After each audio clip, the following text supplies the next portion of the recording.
Let me begin, as always, besides thanking you for coming and braving the rain which stopped, to remind you that there are three sponsors of these evenings, which happen the second Wednesday of every month. The first is the Judson Memorial Church here that you are sitting in, a very old and historic church here on Washington Square, been around a long time. And I want to thank the minister here and her leadership team for making this space available to us every month. We've been here now for some years, and we are given a very warm welcome every time. The second sponsor is the Left Forum. And for those of you not familiar, that is a group, it's been around for 30-odd years under a variety of names, that has an annual conference that usually happens in the spring, May or June. The last few years at the John Jay School unit of CUNY, which gathers between 4,500 and 5,000 academics and activists. Where they are on the political spectrum, well, there's a hint in the name Left Forum. So you get an idea where they're coming from. And as we get closer to that part of the year in a few months, I will give you more information, and I'm sure we'll have one or two of the representatives of that institution here to tell you about it. And the third institution is the one that I work with. It's called Democracy at Work. Also an institution that's been around for a few years, and I want to say a few words, a bit more than I normally do about it. We do quite a few things besides hold this monthly economic update talk. I do a radio show, and I think some of you know about, started in March of 2011, called Economic Update. It's every week for an hour. Here in the New York area, it is broadcast on WBAI 99.5 FM every Friday at 9 o'clock, immediately following Amy Goodman's program that is broadcast there. From the time in March of 2011 when we began, we have expanded. And today, this radio show is broadcast on 71 stations across the United States. And it's a testimony for those of you that are interested as to the interest across the United States in what we do here. Because we didn't have the time, the energy, or the money to pay someone to go out and get us those stations. They all came to us. And so this radio program, this weekly program, is heard here in the New York area. But to give you an idea, we are on WMNF in Tampa, St. Petersburg, Sarasota, Florida. We are on KPFA in the Bay Area of California, KPFK in the Los Angeles area. There is, I am proud to say, no place in the state of California where you can't hear me on the radio. And I take my hat off to the folks in California for being as welcoming. We're on stations from the South San Diego all the way up to Mendocino, if you know the geography there. It's remarkable. And in many other parts of the United States, and in a few stations abroad. Australia, Britain, and so on, we are now also there. We also do a whole lot of other things. And most recently, and perhaps most interestingly for many of you, we produce a quite large volume of material that goes out on Twitter, Facebook, and Instagram. And if you are ever interested in following us on a daily basis, all you have to do is go to those two websites. We wrote them up on the board for you, rdwolff.com or democracyatwork.info, and you can click on the icons, and then you'll be part of the Twitter family or the Facebook family, et cetera, et cetera. We do a great deal of work there. These websites are available to you 24/7, no charge whatsoever, and they're loaded up with material. For example, every one of these talks every month is archived on the website. every one of the radio shows, the hour-long radio shows, archived on the website. And you can get a real sense of all the things that we do. Now, that leads me to another point about today. We are very grateful for a supporter, young lady in Maryland who has asked us to remain anonymous, who is a sponsor of tonight's program. That is, she helps defray the costs. For example, we're being filmed right now. Brian in the back there with the camera, that's his job. And he will, within the next 24 hours, put this up on YouTube and it will go all over the world. We get between 70 and 100,000 people who watch this, what you're about to see. I also like to invite those folks to remember that all of the people in this room paid $10 very kindly to help defray the costs. If you watch us on YouTube, it's up to you on the honor system to send us the $10 so that you're paying your share for all that we do to make this available and to prepare all of this. So we ask you to do that as well. We have been so successful, to our amazement, and it's a wonderful problem to have, that we've already gotten sponsors for all of these monthlies into the new year, which is amazing because, you know, it's a nice contribution and it's something we are grateful for. But bear with us, we are a little needy of financial support, as groups like us always are. So we've decided to expand this successful program from these monthly economic updates here in the church to see if there's anyone around who might like to sponsor the weekly radio program. The reason you might want to do that, either as an individual or as a business or as a social group, is that I am very proud to tell you that we have a rough estimate of who we reach. Basically, we get the information about the audience of each of the 71 stations. And then there are several internet services that send out the audio file of the program. How many of you know the Truth Out, the name of that service? Okay, Truth Out sends out our radio program every week. Every Friday you will find our radio program. Well, if you add up all the people who get the Truth Out and all the people on the 71 radio stations, then our weekly radio program, very much like what we do here in format, reaches somewhere between 1.2 and 1.3 million people, which, for what you're about to hear, if you're not familiar with it, will strike you as remarkable. If you're at all interested, go to the website and take a look either at democracyatwork.info/sponsor. That's if you're interested in sponsoring either this monthly or the weekly radio show. If you're interested in signing up for more information, you can see there all the different ways you can participate. If you're interested in volunteering, working on any of these kinds of activities, Betsy, who's in the room, but I don't see her at this moment, write to Betsy at Democracy at Work, and she will get back to you. There's Betsy back there. And get back to you, and we would love to have your participation in any way that can be worked out. Are you looking for a chair? Okay, could you raise your hands again if you have a chair so we can get some more people sitting? Great, thank you. Okay, so much for all of our announcements.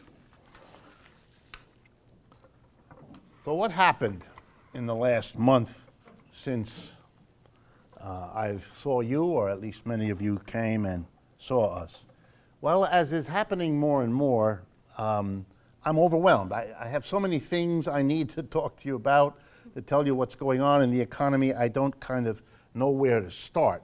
And luckily this last month, the level of sheer outrage is so enhanced that I have to pick the ones that almost have the greatest shock value, just to enliven the procedures, and that's easy to do, so I'm going to do a little of that. Bear with me. I'm a product of the American media, and shock value, as you know, is 3/4 of what they do.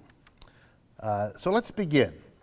Over the last couple days, there has been an extraordinary exposure of a kind of economic hype that even for our country is extraordinary. I don't know how many of you saw it. Headlines blaring.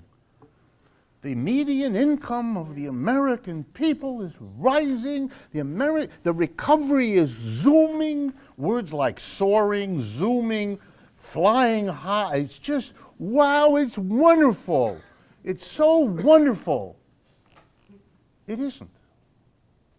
So I'm going to try to explain to you how and why it isn't. The statistics are about median household income. So let's be sure we all know what that means. Median is the level of income where 50% of households earn more than that and 50% earn less. Not an average, it's that midpoint where 50% do better and 50%. And it's a way of seeing how things are going.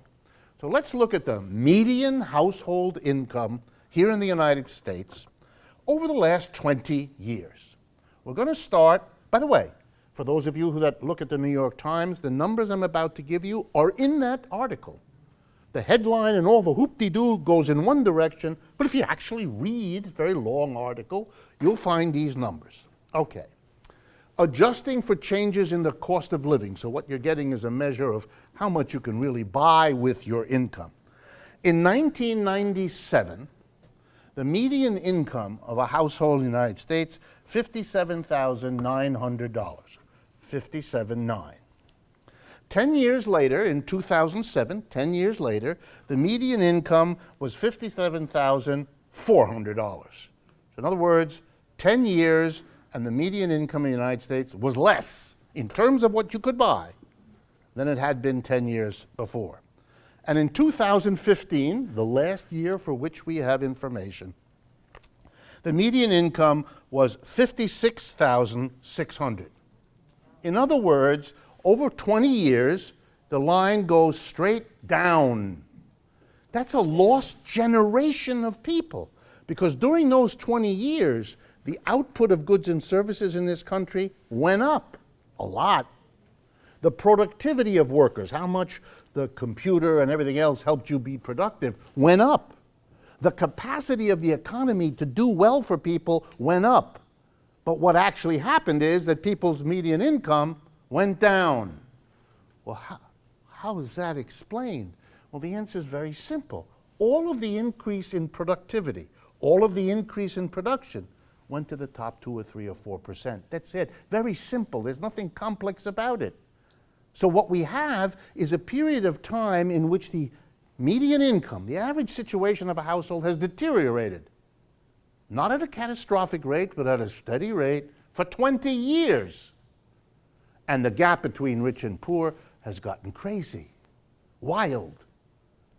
Now, by no standard of economics that I'm aware of, is this something to cheer about?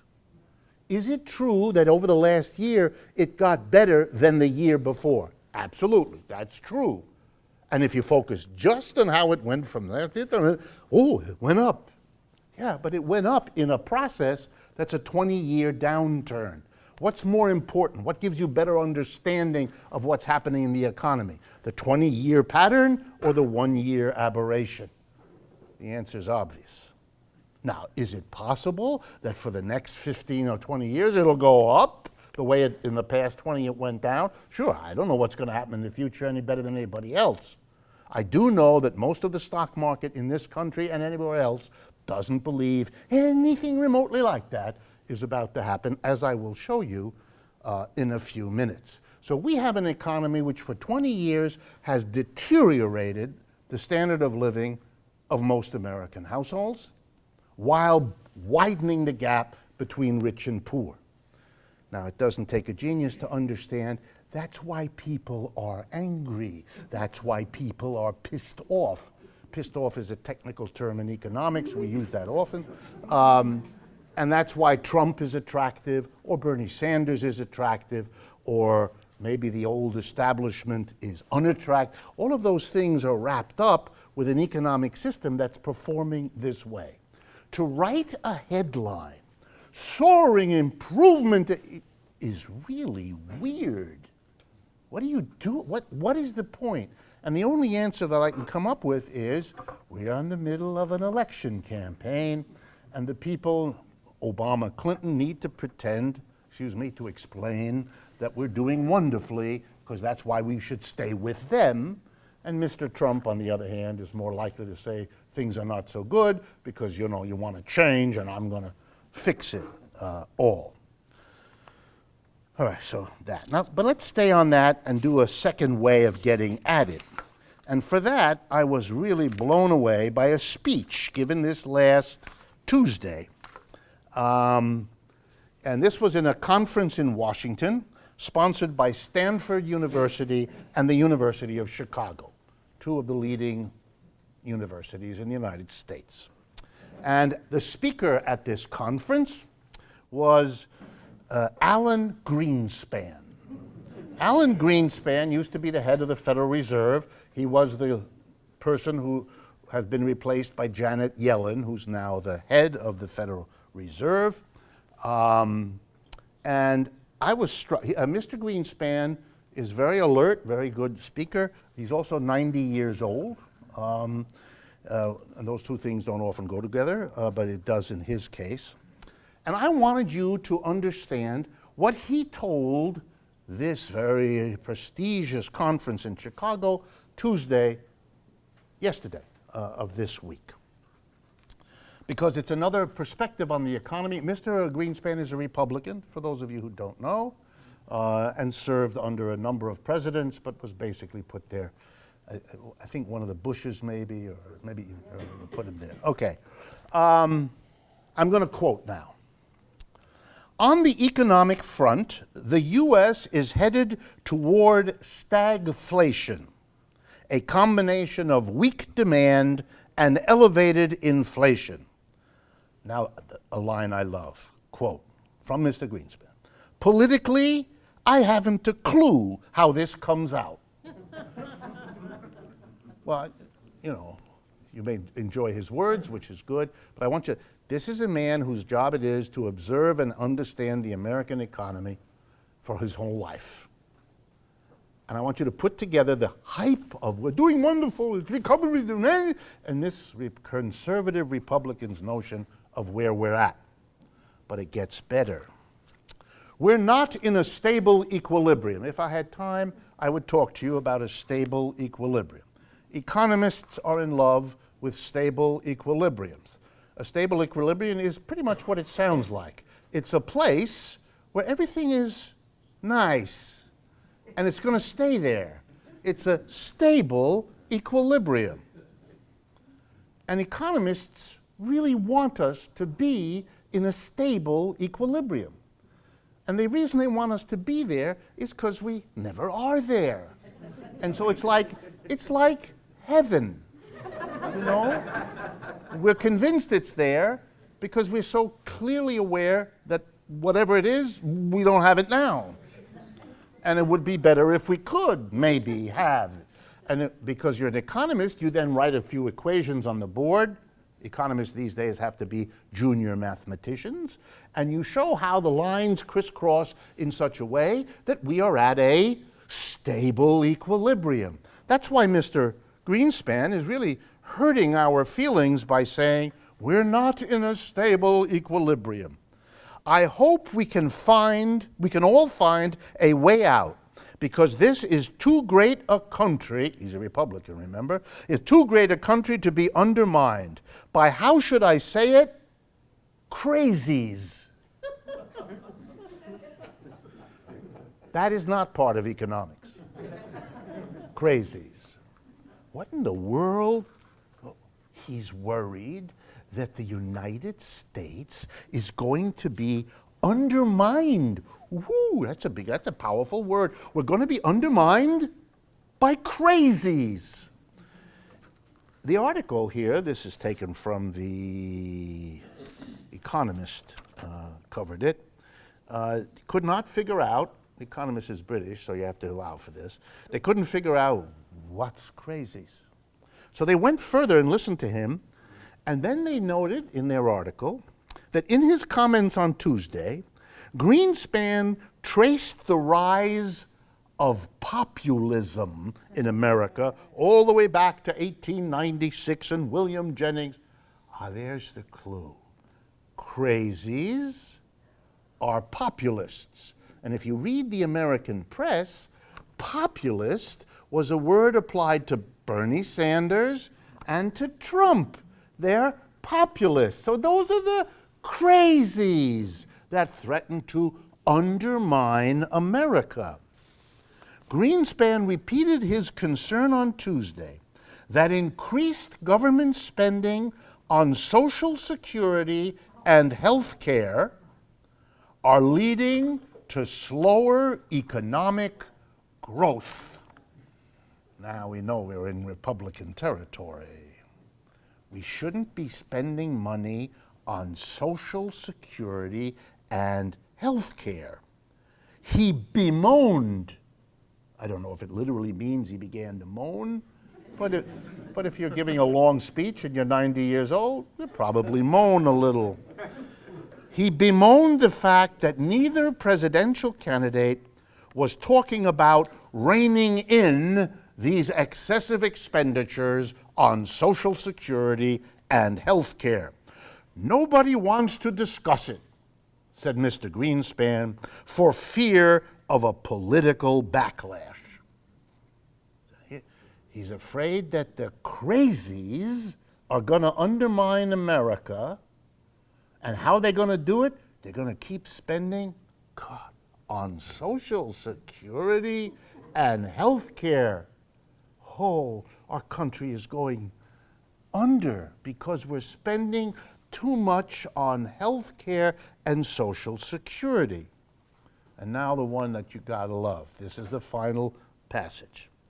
In the past, Greenspan noted, Republican administrations, on average, countenanced bigger expansions in these entitlement outlays than Democrats. In other words, he's angry at his fellow Republicans because they increase Social Security and health care more than the Democrats. In that regard, Mr. Greenspan concluded, former Democratic President Bill Clinton, Hillary's husband, turned out to be the best Republican. Whoa. Mr. Greenspan. Mr. Greenspan. So let's look at Social Security. I mean, here he is telling us this. Let's take a look at Social Security because people say things like that. So here's a statistic that comes from the Social Security Administration. It's a table. You can't see it from where you are, but if any of you want to see it after we're done, come up and take a look. It'll be here for you. This is a table that says what percentage of elderly people in America rely on Social Security and how much do they rely on it. And it breaks up the population into everybody, Hispanic, Black, and Asian.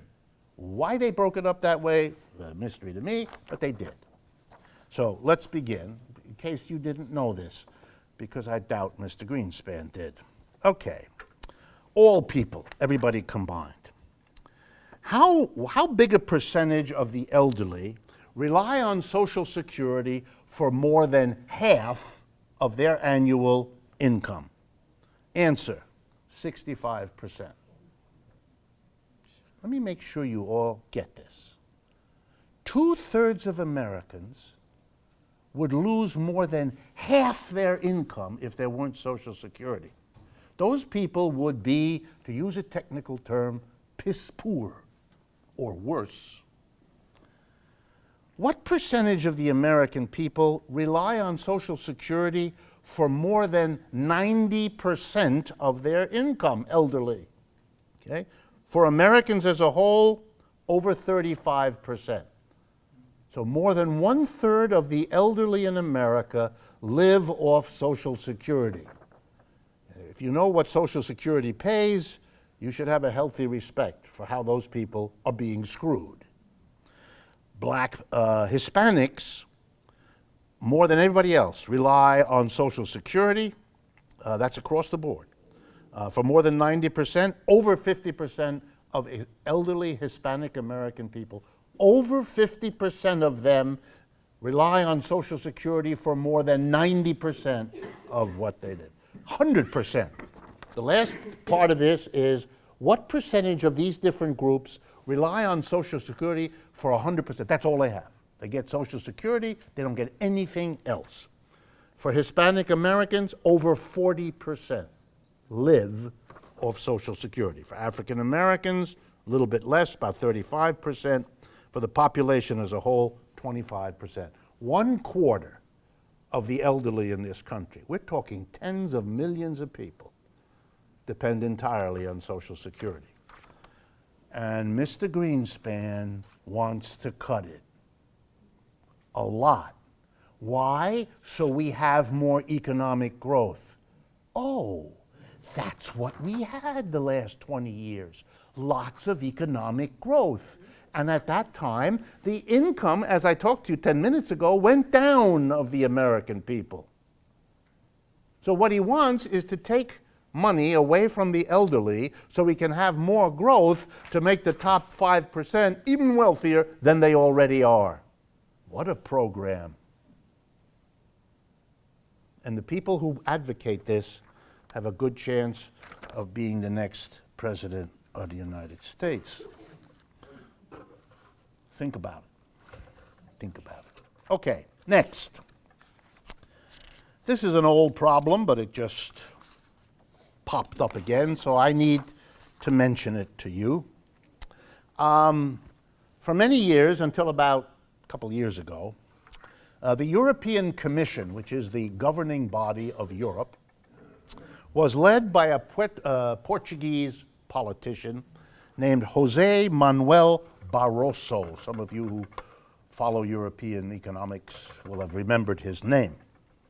He was in charge when the decision to basically destroy Greece as an economic unit was made and pushed through.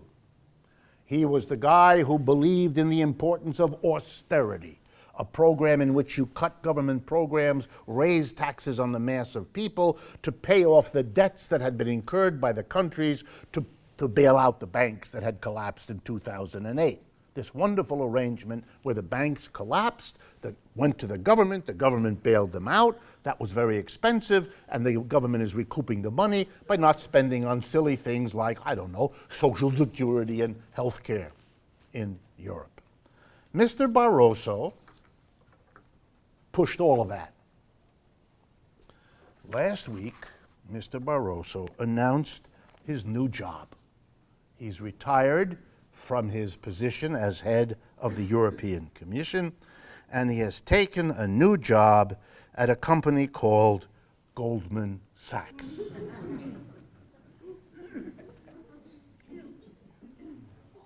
Come on, folks. You can't be as naive as they want you to be. You can't. You're going to make me cry. You're going to make your mother and father cry. You're smarter than that. The man whose job it is to govern, to control, to monitor, to supervise the bank that's ripping off the people joins the bank as soon as his government job is over. In Europe, in the immediate aftermath, 140,000 people signed a petition attacking the former Portuguese Prime Minister's new role. French President François Hollande, a daring champion of being tough with business, said, quote, "This appointment may be legally possible, but it is morally unacceptable." This is a man who gets caught on his little motor scooter visiting his mistress on his days off. He's worried about moral acceptability. He's French, maybe. They moved to a different moral drum, who knows. Mr. Barroso could be stripped of his pension if he was found to be, you gotta love this, ethically compromised. I hope all of you avoid being ethically compromised. Although I guess for most of us it's already a little late. We've already been there and done that. And he would lose 15,000 euros a month. That's about 20,000 bucks. This is as serious a threat to him as if you spilled a couple of nickels on your way out of here. It's a punishment that proves the utter contempt these people have for you, me, and everybody else. We will work for the banks as long as we wish. We will go into the government with the blessings of our fellow bankers, and we will come back out to re-enter the loving arms of the banking industry we pretended to supervise while we were on extended vacation as a government minister. It is extraordinary, the level of, and there's no other nice word for this, of corruption, of the collusion between the business community and the government. Goldman Sachs now can go to any leader in Europe and remind them, be a good boy, or excuse me, a good girl. Be a good boy or girl, and when your job here as a leading government official is over, we have a very nice desk in a beautiful building on Lake Lucerne to overlook the lovely countryside, and there you can make more money than Jesus Christ imagined. And everybody will love you, and you can go to all the best restaurants. It's extraordinary, this kind of corruption. That's why getting excited, which I'm coming to a little bit later, getting excited about whether the problem is the private capitalist big business or the government is getting excited about a difference that doesn't exist and that doesn't matter. There's a man running for president of the United States named Judson. He's all excited the government is the problem. Stop. You really want this debate? The government or the business? These people wear one hat one day and the other hat the other day. Who are you tilting against? It's the same thing. They show us that all the time. Corporations buy the government. Mr. Barroso has been bought, and he didn't even hide it because he doesn't have to. Even though the stories are all here, and if you go in case you're interested, the spelling Barroso, Google him, you can get all the stories you want. It's been in the newspapers. As if to make the same point that the corporations buy, let me give you another story that hit the press this last week. So much has been going on, I don't even have to go back 2 weeks, or 3 or 4. I'm loaded up with just the last week.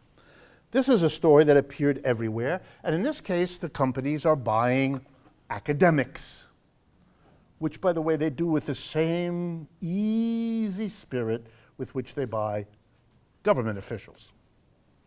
What was it? Well, according to an article in the Journal of the American Medical Association, not a left-wing outfit. It's the official association of doctors in the United States, the prestigious one, and the JAMA Internal Medicine Journal carried a story this last week about the activities of the Sugar Research Foundation. What is that? Anytime something sounds like it's a research outfit for business, the operative word is business. You can really forget the other words. They are just window dressing. Business. What did the Sugar Research Foundation do?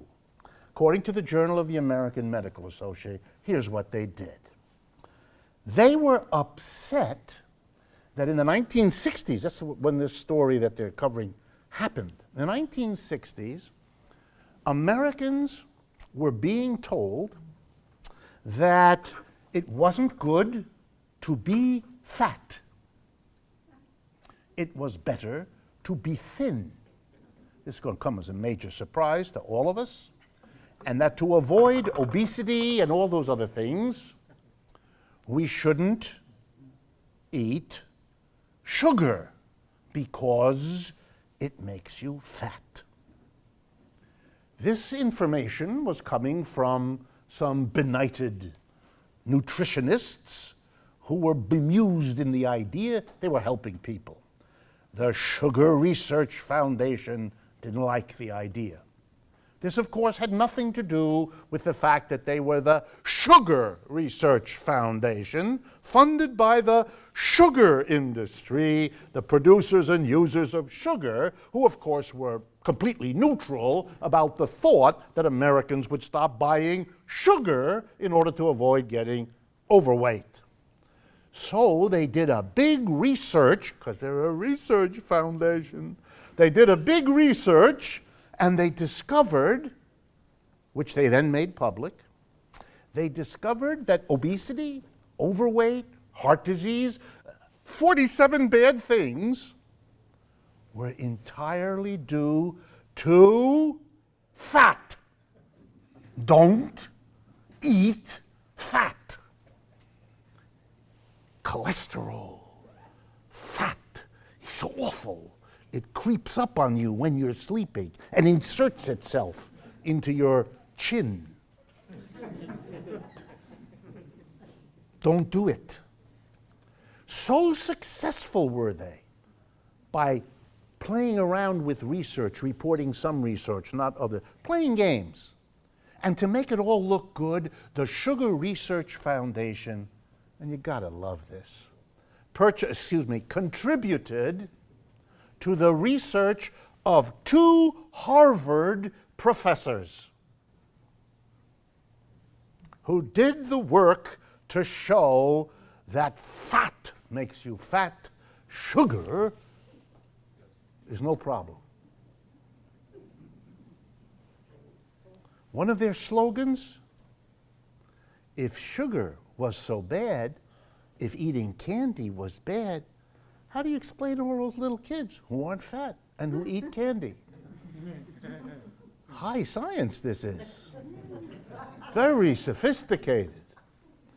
For the next 30 to 40 years, all of you, I assume, have come under the influence from your doctor, from your magazine article, from your television show, from your conversations with friends and family, that if you want to be healthy, watch out for all the fat. It's all wrong. It's all wrong. Turns out fat isn't so bad. It really is the sugar. It's only 40, 50 years later. And people died who went on diets they should never have been advised to do. You transformed the food industry because one group of food producers was clever and outwitted the others and got us to eat this and not that because it made them wealthy.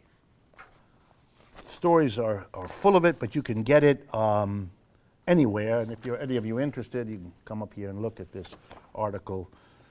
The sugar, by the way, no hesitation here because you can actually make an honest headline. And one of the reasons you can make an honest headline about this thing is that it happened long ago. So you can sustain in Americans the deep, warm feeling that we don't have that anymore. And if you believe that, I will sell you the Brooklyn Bridge early next week. Sugar industry, just go find it and you will learn more about it. Okay.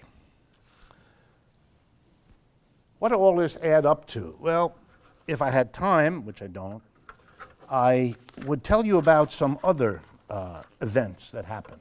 I'm going to actually only quickly in passing mention 2, because they will give you again a sense of what the phrase capitalist corruption means. Wells Fargo is one of the largest banks in the United States, has been for quite a while. They got caught. This last couple of weeks, they got caught.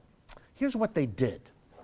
They faked 2 million bank accounts and 500,000 credit card accounts. I mean, faked, phonied, They made them up. They, for example, got somebody's, a real person's name, and they said, Joe Smith has an account here. Sometimes they debited the account for fees. Well, you have an account, and there's fees associated with the account. You hadn't asked for it. You didn't know about it. But you were now liable to pay the fees and the penalties and there were credit cards issued to you. They got caught. It was sad. Why is it sad? Because everybody who follows this knows, A, that a lot of other banks do that, who didn't get caught yet. And that if Wells Fargo is doing that, what else is Wells Fargo doing? But they got caught. And after much research by the appropriate government authorities, they were fined $185 million for doing this. So I'm an economist, so I did what economists are trained to do. I went and I looked at what was the business that Wells Fargo as a bank did in 2015, the last year for which we have statistics. And I looked there and I discovered how much profit they made, net revenue, their income less their expenses last year. And it was about $22 billion, with a B, $22 billion. And then I did, this is advanced stuff here, I put 185 in the numerator of the fraction, I put 22 billion in the denominator, and I came up with 0.008%. In other words, this is a fine that can't even be called a slap on the wrist. This is a kiss on the wrist. You terrible person, I'm going to kiss your wrist. That's your punishment. That will certainly make sure you never do anything like that again. This is pathetic joke, but it's better. 2 days after this crisis broke, it turned out that the executive of Wells Fargo, who had been in charge of this section, had left the bank a couple months ago. This is an ongoing investigation. They knew very well a couple of months ago what was coming down the pike. She was severed from the bank after 27 years of being an executive. Her job had been to put a lot of pressure on Wells Fargo tellers and officials to get a certain number of accounts, new accounts each month, and a certain number of new credit card applications. That pressure, and if you did it, you got a prize. You got to go to Disneyland. First prize was a day in Disneyland. Second prize, 2 days in Disneyland. That's an old joke, I just had to do that, okay? And so she was given a severance package of $125 million. That was her kiss goodbye for having faked 2 million accounts and 500,000 credit cards, thereby giving a message to every other executive at Wells Fargo: do it as soon as possible. You too may get treated that way. This is like Mr. Barroso. It's just the same thing. You really can't get excited about it, can you? Last item.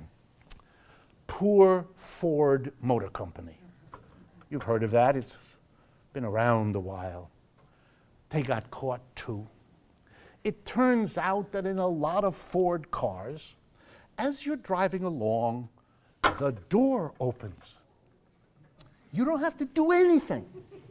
Just sit there, and the door opens. And if it's going around the corner, you can be ejected out of the open door. And this is done, there's no extra charge for a car that does this. And the Ford Motor Company had to recall huge number of cars because it turns out some Americans, not many, but some Americans would prefer that the car door not open without an effort on your part to achieve that outcome. This is the umpteenth failure of the automobile industry in this country, just like the Wells Fargo story, is the umpteenth failure. Let me go over. You all know, right? Ford Motor Company was some time ago caught putting those devices in the pollution, in the exhausts that give the phony results when you go to a pollution testing place. You know that General Motors basically had deaths attributed to their ignition problems that you may remember. You know that Toyota had those Takata airbags that blow up and kill you on a day when you'd rather not have that experience.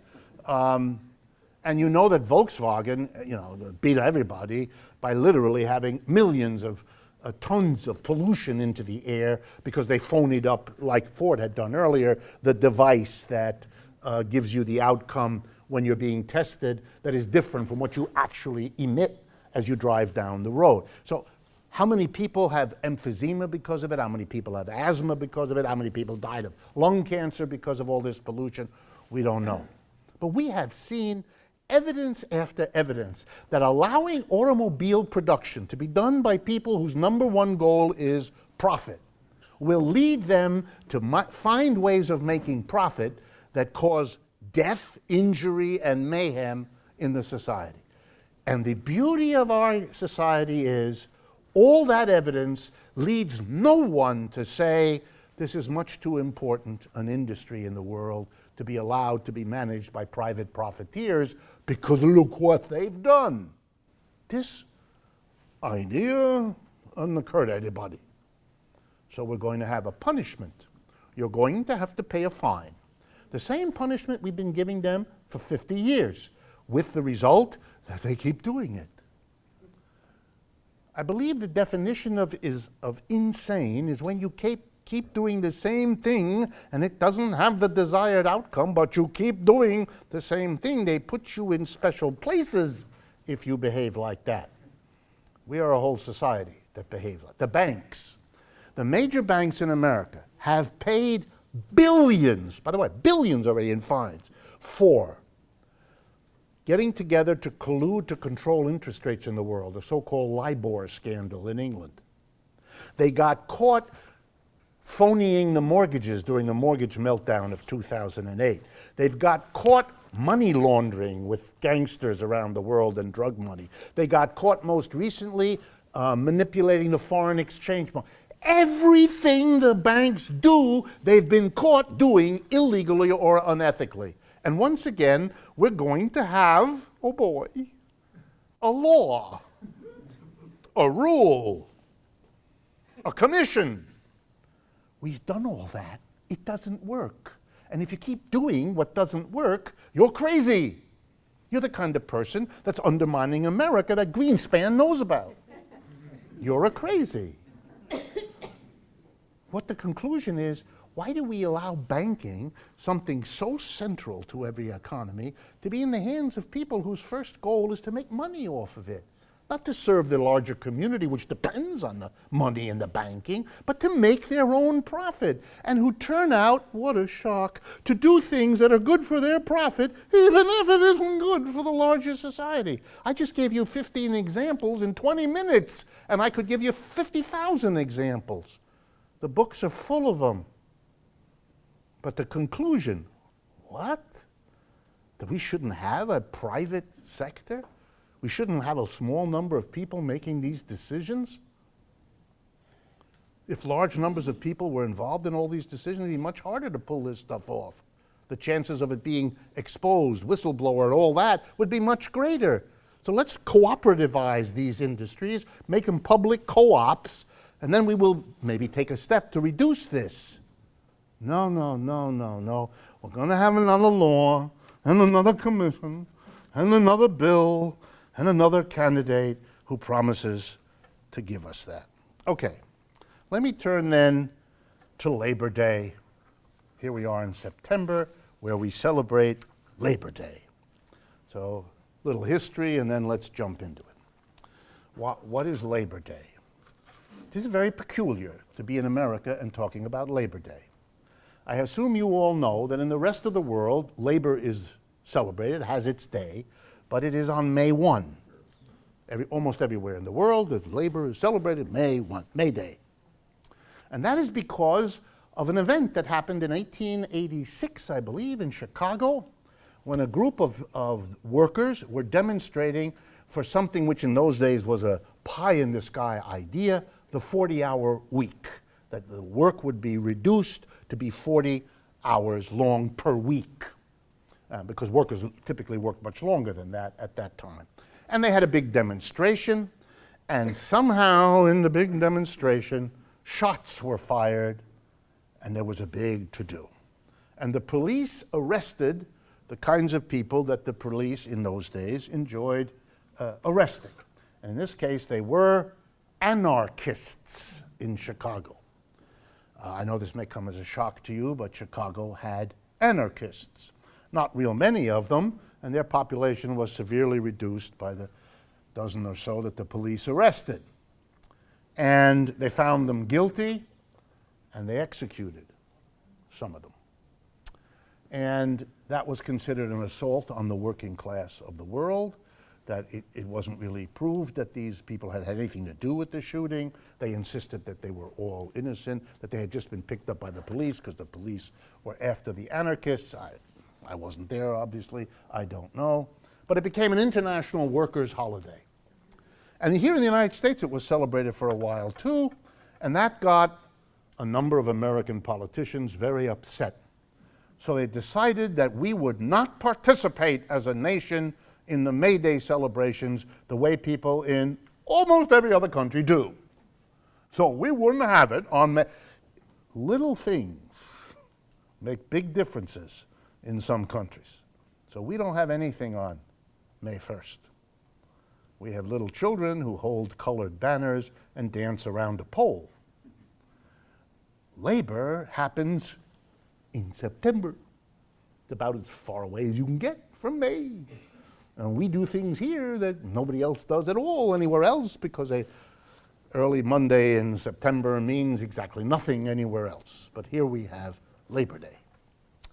Well, to be more accurate, we used to have Labor Day. Used to be a big holiday. I remember when I was younger, there was a time when Labor Day, there were parades, all the unions got up their outfits and carried their banners, the carpenters and the firefighters and the teachers and so forth. Most cities in America don't even have that anymore. I made a little experiment. I decided I would see what the newspaper of record in the United States might have to say on Monday, September 5th, a couple weeks ago, which was Labor Day. So I opened the New York Times that day. I subscribed to the New York Times. Please don't hold that against me. I subscribed to the New York Times, and I opened it.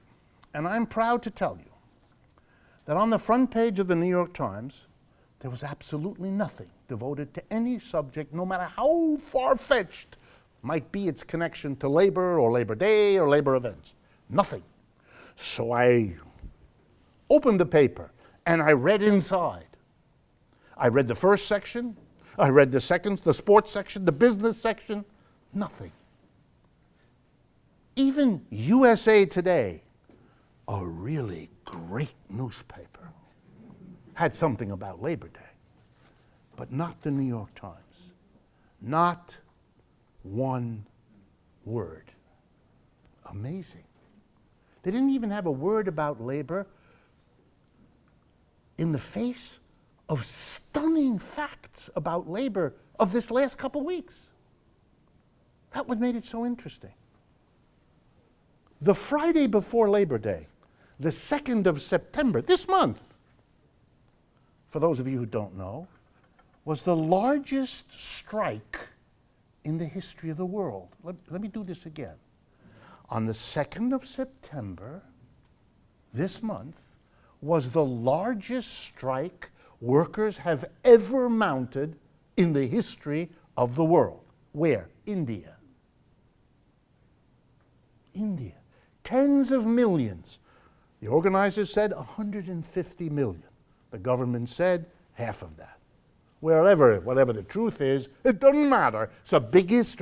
You think On Labor Day, 2 days later, maybe you'd say, this is meaningful, just a little. No. No. And here's a second event that might interest you. Universities are shrinking in the United States. They have no way to survive.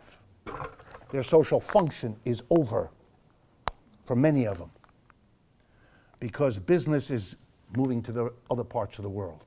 And if they're going to support universities, they're going to support them where they are hiring most of their new workers, places like China, India, Brazil, and so on. Well, big American companies are going to help universities. They're going to help them there because that's where their future is, not here. And the money is drying up. And the government hasn't got the money because we have so many people with no money, no income, no way to pay taxes. The government doesn't have it, so it's cutting back on its support. So universities are shrinking as institutions. When I was a young man entering the university, I've been a professor all my life, I fully expected that I would be a professor, that I would teach 2 or 3 courses a semester, that after 4 or 5 years I'd get tenure, that I would never be rich from doing it, but I would have a life where I could read and think and teach and do that in a way that was meaningful and satisfying. My students can't do that. They're lucky if they get to be adjuncts, horribly underpaid people who for a few $1,000s teach 2 courses over here, 1 over there, and the other one, 10 miles away, which they can barely afford to get there with their 12-year-old car. And adjuncts are now doing most of the teaching, and that's simply because they're cheap. They're a cheaper way to have teachers than paying professors like me once were. And so universities are deciding not only to substitute cheap adjuncts for regular tenured professors, but they're cramming more people into the classroom. They're giving the students less choice. They're charging the students much more. They're frightening the students. If you don't have a degree, your life is over, so you better borrow 50 grand to pay the inflated cost so you can get the degree without which you're dead, all of that. But it's not enough. So a university took a remarkable step here in New York a couple weeks ago. Long Island University, LIU, Brooklyn campus. Brooklyn campus, LIU, they performed what's called a lockout. Very interesting.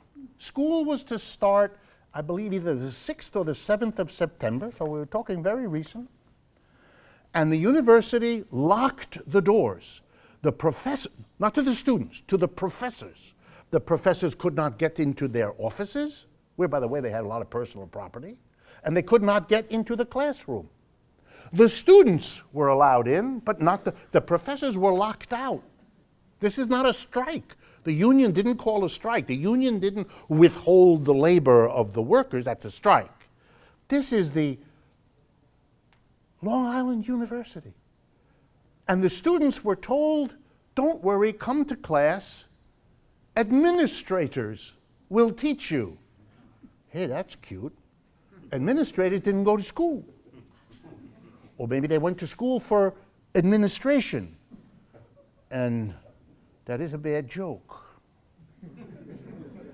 But they're not equipped to teach chemistry or philosophy or anthropology or anything else you're taking.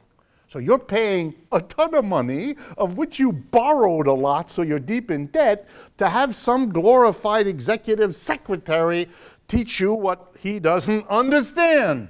This is exciting, but it isn't education. And to make the point real clear, the university not only locked out the professors, but canceled their medical insurance, which means over the last 8 or 9 days, if something were, God forbid, to happen, if you were hit by a car, if you fell down the stairs, if you contracted some horrible disease, you're on your own. You're not covered. In order to squeeze this union into submission, to accept no wage increase. This is called an intensification of class struggle. And it's an intensification coming from the top. In India, not that the New York Times needed to take account of it, not only were we talking about the greatest strike in the history of the human race, but the key, it was public employees, by the way, in India that were striking, public employees, but they're a very large part of the working class in India. They were striking, and the big issue was the minimum wage. They wanted a minimum wage higher than what the government offered. The government offered, ready? $136 a month. And the union said, too little, can't live on it. And that was a strike. But in this country, in the New York Times, nothing. What strike? What? Not important, not something to comment on in its immediacy or in its larger implications on Labor Day 2016. What's happening to the labor movement in this country? Well, the raw data are horrifying. We've had a decline of the labor movement uninterrupted for 50 years. What do I mean? Every year for 50 years, the number of people represented by a union or members of a union has shrunk in the United States. Today, and this is a number, if you remember nothing else, keep this number in your head. Most Americans who work are working in what's called the private sector. They're not working for a local government or a state government or the federal government. They're working for a private employer. That's where most workers are. What percentage of private sector workers are either members of a union or represented by a union, right? 6.8%. Do you understand? 93+% of private sector workers are not represented by a union, do not have a union. Nobody is going to help them if they get fired or if they get abusively treated or if they don't have a bathroom to go to or if it's polluted or too cold or whatever. So the next time you hear someone tell you about the powerful unions and their influence, these are people who are nuts. They don't get it.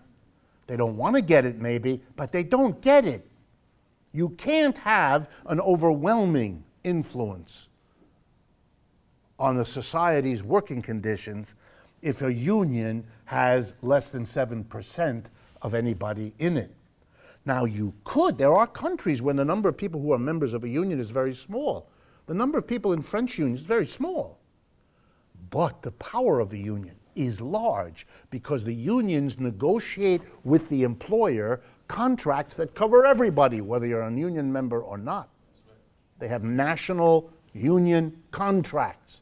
Most of the European countries have that. The United States is unique. Not only is the number of people in the union very small, but we have no national contracts. Each union just does it for whoever they represent.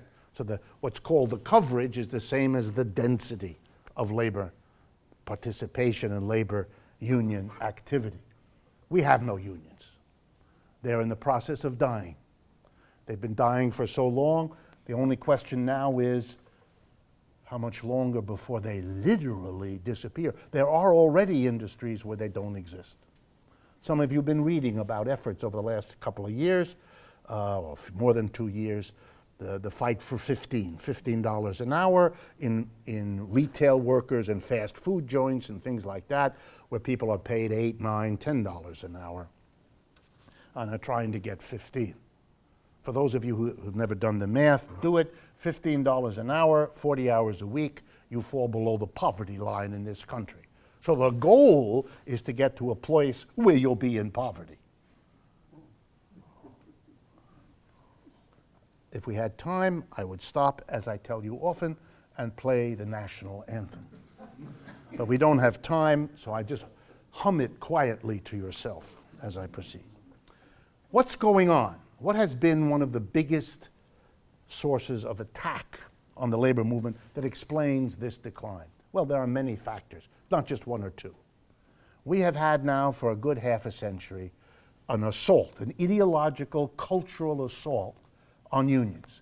Unions are portrayed, if you remember, on the waterfront, these kinds of images where the union and the gangster are kind of the same thing, and so you get a notion that they're evil, they're bad, they're crooked, they're all the rest. That's one way that it's been done. We have laws that have been passed over the last 50 to 60 years that make it virtually impossible to build a union. For those of you who don't know, the biggest one was the earliest one, was something called the Taft-Hartley Bill, 1947, long ago. The Taft-Hartley Bill had a wonderful clause in it. Besides, by the way, making it illegal for a union official to be a member of the Communist Party, which was, think about it, kind of an interesting thing. Maybe next year, depending on who wins the president, you can't be a union official if you're a, I don't know, Democrat or Green or Libertarian or animal rights. Who knows? What difference does it make? But the big thing that the Taft-Hartley Bill did was the following. Anything a union wins at a workplace by striking and so on, anything it wins, better wages, better working conditions, a pension, has to be given to all the people working there, whether they're members of the union or not, whether they go out on strike when the union calls a strike or not. You understand? It's an invitation to everybody to be a free rider, a freeloader. Why pay dues to a union? No matter what that union wins, whether you pay dues or not, you get it. Anything a union member gets, a non-union member. The law mandated that. That was pushed through by Republicans to destroy the unions, and it did a good job. Then there was the whole anti-communism of those years. Anti-communism was a very convenient way of getting rid of the most militant, active people in the unions. In the 1930s, when many of these unions were formed, the leadership, the active people who went out and did it, were communists, socialists, and all of those other people. So when the unions were formed, those people were often elected to be leaders because they're the ones who took the risks and got it going. So getting rid of them, making them evil, making them agents of Moscow, Peking, or the moon, or whatever your position was a very convenient way, under the heading of getting rid of the evil communists, of in fact getting rid of the labor leaders, the labor militants. All of those things, if I had time, we would talk about. But I want to talk about the economics. That's what we do here. And the big economic things that went after unions were three. One, automation, replacing workers with machines so that the employer didn't have to deal with very many workers anymore. When the workers were replaced by machines, the union lost its members. The members didn't pay dues. The union didn't have the money. It couldn't hire the organizers. It couldn't service its members. It began to fall apart from within. Number two, what's called outsourcing, getting the production done in another country where you didn't have unions. You could leave your unionized factory or your unionized store or your unionized office here and move to a place where there weren't any. Either another place here in the United States where unions were weak. For example, industry left the North and the Midwest and moved to the American South, where unions were, for all kinds of reasons, much weaker, much smaller and much weaker. Outsourcing. And finally, there's no way not to say this, immigration.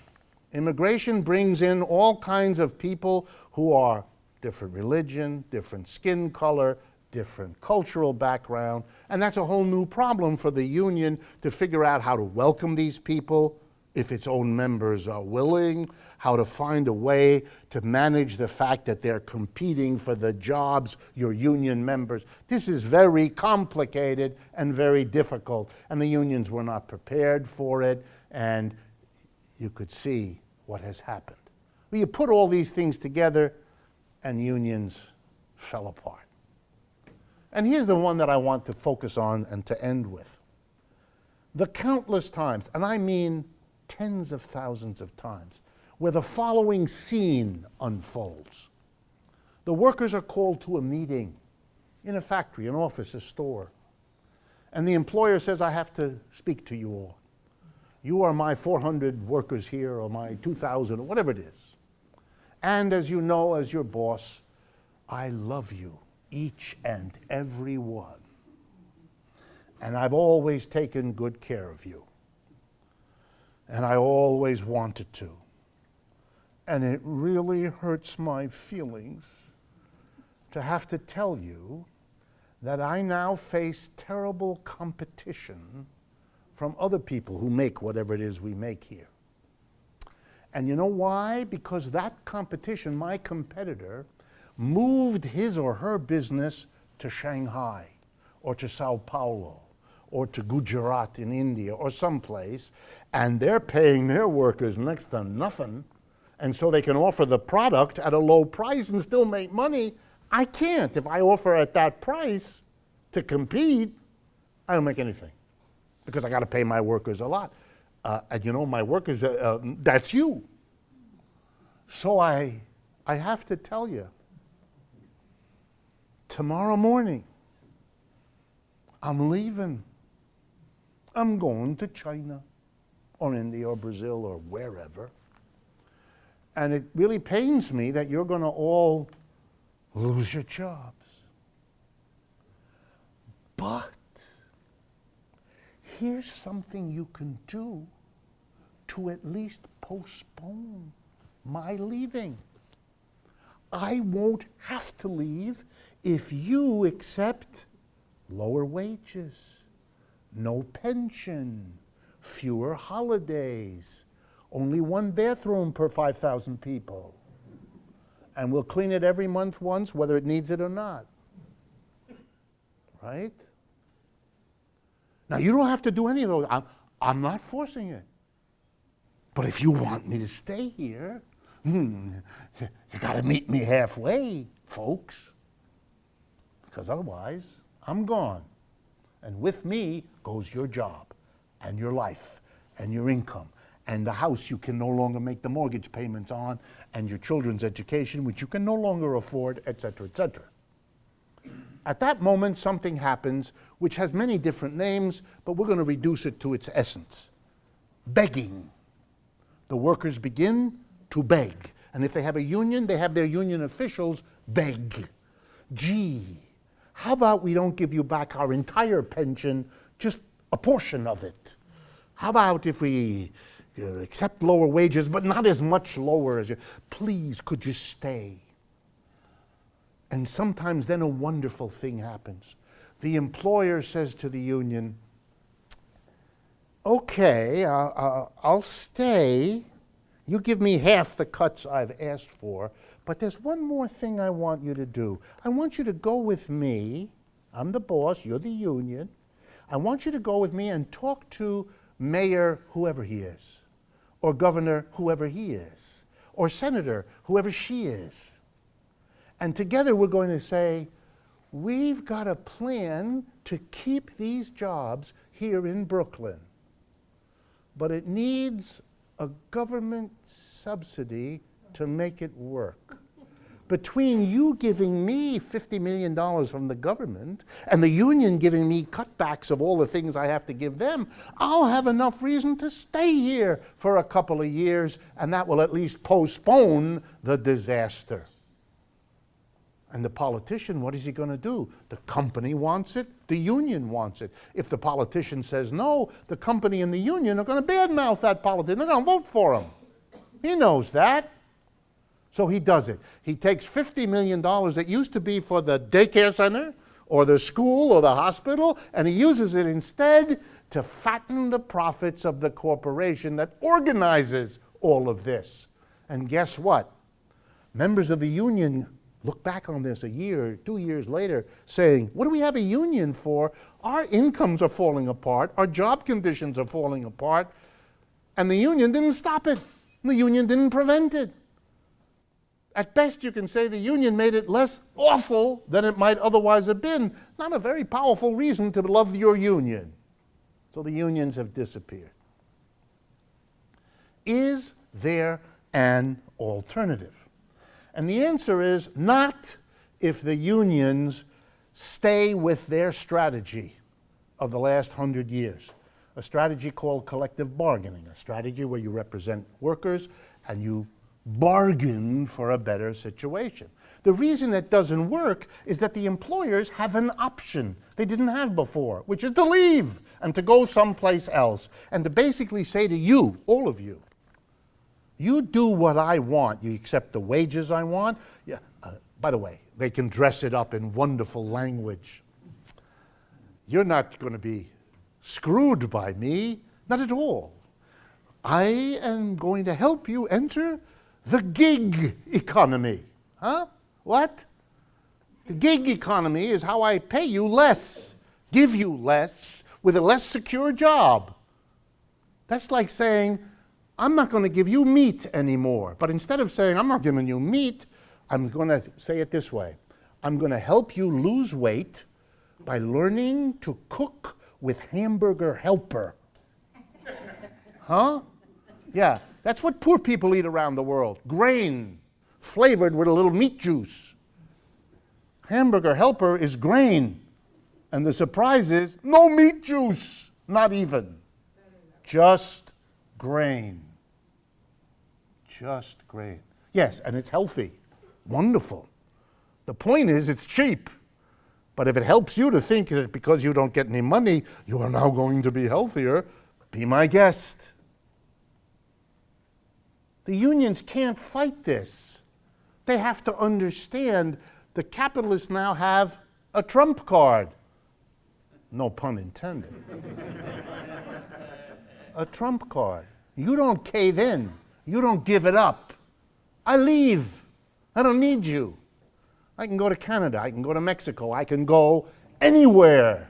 The world is desperate with poor people who will give me anything if I locate the job there. So I'm out of here. I'm out of here. So what does labor do? Continue to bargain? Continue to beg, please, take less from us than you want to, and give us another year or two, maybe here, somehow, please? Or does the union change? So here's my conclusion.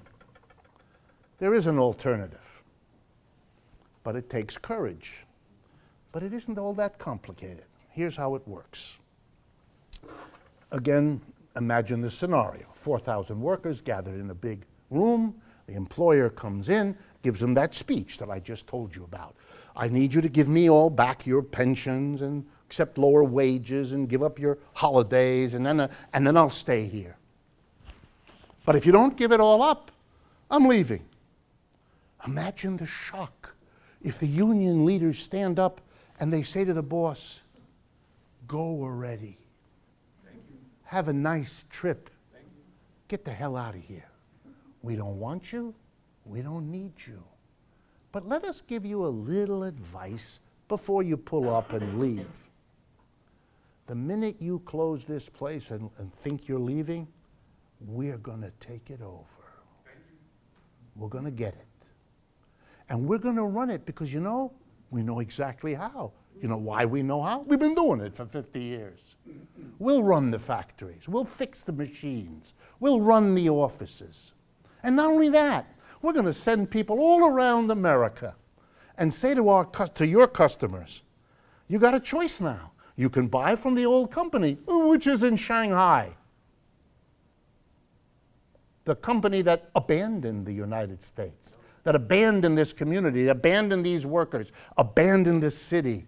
Or you can buy from us, who are your fellow citizens, who kept those jobs, who kept that city going, who kept those taxes being paid to the local community to maintain its schools and hospitals. That's your choice. Ooh, this is telling the company that leaves, you may lose a lot of customers. You may want to rethink your strategy. You came up with a way to screw us, a new option of leaving the country. We got a new option too. Thank you. We take it. And imagine how this would play. I've done this once or twice, and I admit to you, there's a serious pleasure here. The look on the face of that capitalist when you announce to him that he's playing chess with somebody who just checkmated him, that's a moment you don't get often in life. You get it here. And here's what you do. You go to the local politicians and you say to the mayor, to the congressman or woman, the senator, the governor, you say to them, we're the workers here. We're going to keep this factory going. We're going to save these 4,000 jobs. We're going to save this service in the community. We're going to save the taxes that are paid. We're going to save it. And you, Mr. Governor, are going to help us. Here's how you're going to do it. You're going to give us a fat loan to be able to make the transition from a capitalist enterprise to a worker co-op. You're going to guarantee that 10% or 20% of what we produce is going to be sold because you're going to buy it. You're the government. You're going to buy it. And you're going to give us technical help. And you're going to do all of that because if you do, we will run around the community saying, this is the great governor who saved the jobs. And you'll be reelected. And if you, this is the best part, and if you don't, this is the last election you're ever going to see.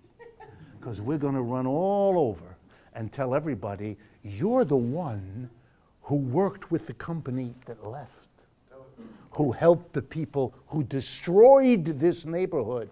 You're not going to be dog catcher. You're going to be the dog. Oh, what a moment, man. Think about it. And what would we have accomplished? We would not just have accomplished the saving of the jobs, and the saving of jobs under conditions that are much more acceptable than what was offered. But we've also created a whole new sector of the American economy, a worker co-op sector, a sector run for completely different reasons, to maintain jobs, to maintain security, to maintain a standard of living, not to maintain the particular profits of a group of shareholders, because there are no more shareholders. The workers themselves own it. Wow. You would have made a transformation.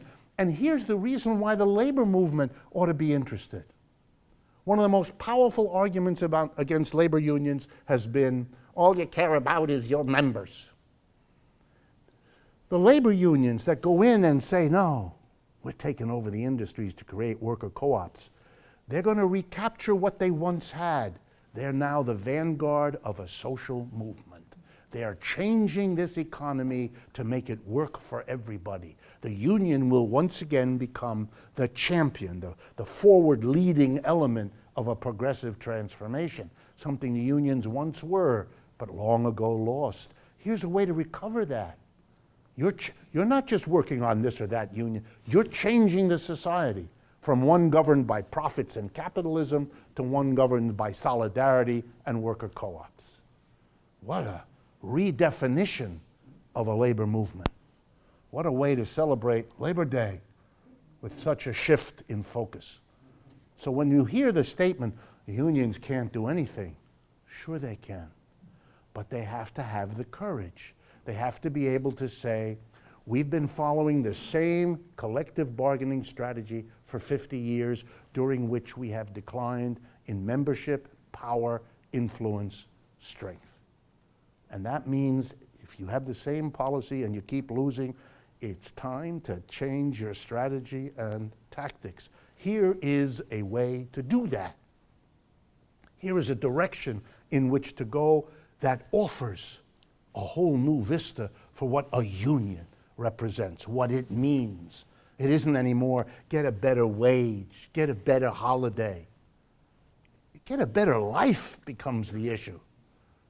Get a different place in the world, a different sense. When you go to work at a worker co-op, you're not just going to a place where somebody else tells you what to do. You're the one who runs the thing with everybody else. You're telling yourself what to do. Poll after poll in America, I've done them myself, of my students at the university. I ask my students year after year, at the beginning of the semester, like in September now, I give them all a little piece of paper and I ask them some questions. What's your name and where do you live and what's your major? And I always put in the real question. What do you hope will be your economic situation 5 years after you graduate from this school? And the overwhelming majority of Americans always say the same thing. I want to be my own boss. I always found this, and I have to admit it, I have been influenced, don't get upset, I've been influenced by Marx. Okay? And Marx, that influence showed up this way. When those students of mine said they want to be their own boss, here's what I heard. They don't like capitalism. They don't want to be some numberless, nameless person in a little cubicle on the 18th floor of some anonymous building whose most important moment in life is the glimmer of the end of the day when they can go to happy hour. They don't want that. They don't want capitalism. No, they don't want, they want to be their own boss. You know, a worker co-op is the best chance you've got to be your own boss, together with other people. It's a collective membership in the boss. You're a worker and you are the boss of that which you are a worker in. It's not anti-American. It actually speaks to some of the deepest longings that people in capitalism have for something other than being the plaything of everybody else. Folks, we've run out of time. Thank you very, very much.